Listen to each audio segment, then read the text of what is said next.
नमस्कार. स्वागत आहे तुमचं सविता किचन क्वीनमध्ये.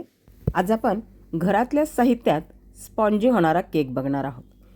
आता घरातल्या साहित्यात केक तयार होणारा म्हणजे कसा, तर आज आपण गव्हाच्या पिठापासून अगदी मऊ लुसलुशीत जाळीदार असा केक बघणार आहोत. तुम्ही पाहू शकता किती स्पॉन्जी हा केक तयार झालेला आहे. चला तर मग बघूयात गव्हाच्या पिठापासून केक कसा तयार करायचा तो. आता हा केक तयार करताना आपल्याला इनो, सोडा, दही किंवा तेल, बटर याचा वापर करायचा नाही. अगदी साध्या पद्धतीने हा केक तयार होतो. आता त्यासाठी इथे मी एक बाउल घेतलेला आहे. त्यामध्ये आपल्याला पाऊण कप पिठी साखर घालायची आहे. पिठी साखरेऐवजी तुम्ही साधी साखर वापरली तरीही काही हरकत नाही. आता त्यानंतर आपल्याला त्याच कपाने 1 कप कोमट दूध घालायचं आहे. थंड दूध आपल्याला इथे घालायचं नाही. आणि दूध आणि साखर चांगली मिक्स करून घ्यायची आहे. नंतर आपल्याला एक चाळणी घ्यायची आहे. चाळणीमध्ये आपल्याला गव्हाचं पीठ घ्यायचं आहे. गव्हाचं पीठ इथे मी त्याच कपाने 1 कप भरून घालत आहे. आता या पिठावरच आपल्याला अर्धा कप रवा घालायचा आहे. रवा घेताना आपल्याला बारीक रवा घ्यायचा आहे. त्यानंतर 1 पाऊच आपल्याला कॉफीचं घालायचं आहे. इथे मी नेसकॅफेचं पाऊच घालत आहे 10 रुपयाचं. तुम्ही कोणत्याही ब्रँडची कॉफी घालू शकता. केकला कॉफीचा फ्लेवर खूप छान येतो. त्यानंतर 1 टीस्पून आपल्याला बेकिंग पावडर घालायची आहे आणि अर्धा टीस्पून बेकिंग सोडा घालायचा आहे. आता हे पीठ, बेकिंग पावडर, कॉफी पावडर सगळं मिक्स करून छानपैकी चाळून घ्यायचं आहे. चाळल्यामुळे सगळं अगदी साहित्य व्यवस्थित मिक्स होते. यामध्ये तुम्ही बेकिंग पावडर आणि सोड्याऐवजी 1 इनोचं पाऊच घालू शकता. त्यानेसुद्धा केक मस्त होतो. आता दुधामध्ये हे मस्तपैकी आपल्याला मिक्स करून घ्यायचं आहे आणि केकचं बॅटर तयार करायचं आहे.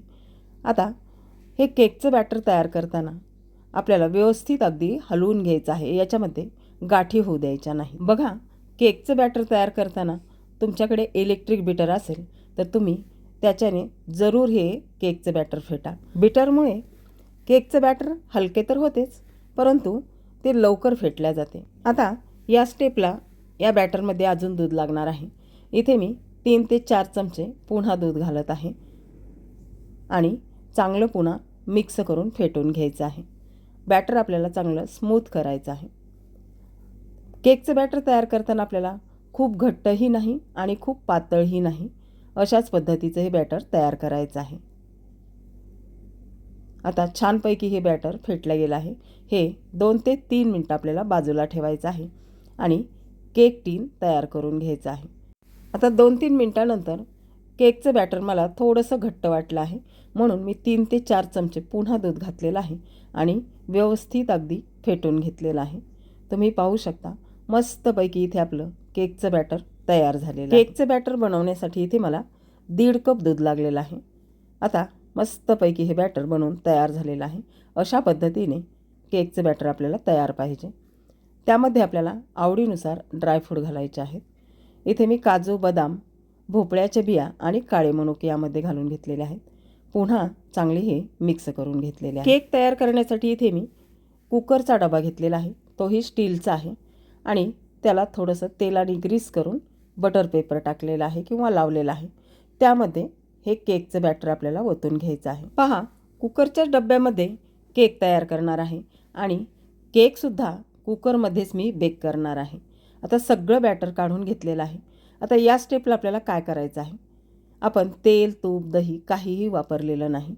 तर इथे मी फक्त 1.5 चमचा तूप या केकवर घालत आहे. खूप जास्त तुपाचा आपल्याला इथे वापर करायचा नाही. आता हे तूप घातल्यानंतर स्पॅच्युलाच्या साहाय्याने फक्त याला पसरायचं आहे.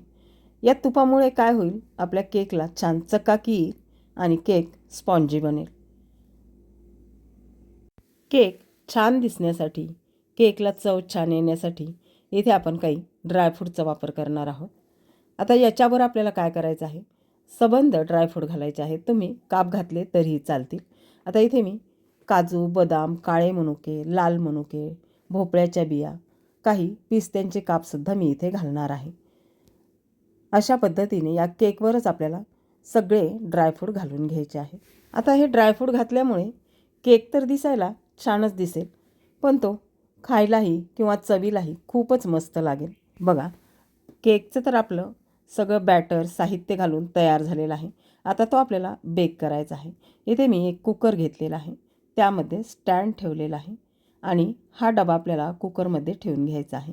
कुकरच्या झाकणाला आपल्याला शिट्टी लावायची नाही आणि आता हा केक आपल्याला 40 मिनटं बेक करून घ्यायचा आहे. कदाचित तुम्हाला कमी जास्त वेळ लागू शकतो.